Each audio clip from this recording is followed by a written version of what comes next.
কোথাও উঠে গেছে কার্পেটিং, কোথাও খানাখন্দ। ভাঙা সড়কে ঝুঁকি নিয়ে হেলে দুলে চলছে যানবাহন। 2020-21 অর্থ বছরে নীলফামারীর ডোমার উপজেলা সদর বাজার থেকে বসুনিয়া বাজার, ডোমার গ্রোথ সেন্টার থেকে আলশিয়ার বাজার এবং বোড়াগাড়ি বাজার থেকে পাঙ্গা চৌপতি পর্যন্ত 3টি সড়কের সংস্কার কাজ শুরু হয়। মোট 25 কিলোমিটার দীর্ঘ সড়কগুলোর বর্তমানে প্রায় 15 কিলোমিটার অংশ চলাচল অনুপযোগী। ভাঙ্গা সড়কে যাতায়াত করতে চরম ভোগান্তি পোহাতে হচ্ছে এলাকাবাসীকে।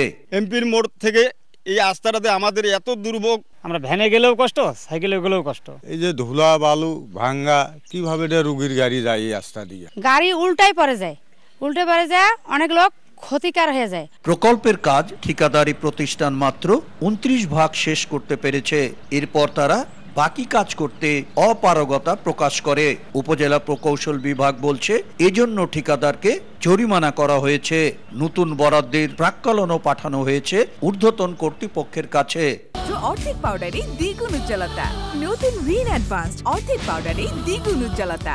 উনি সারেন্ডার করেছেন কাজটা, যে উনি আর করতে পারবেন না।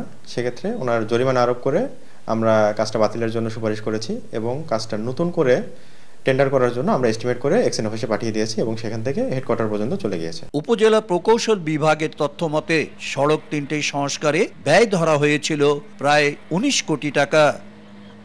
শাকির হোসেন বাদল, সময় সংবাদ, নীলফামারী।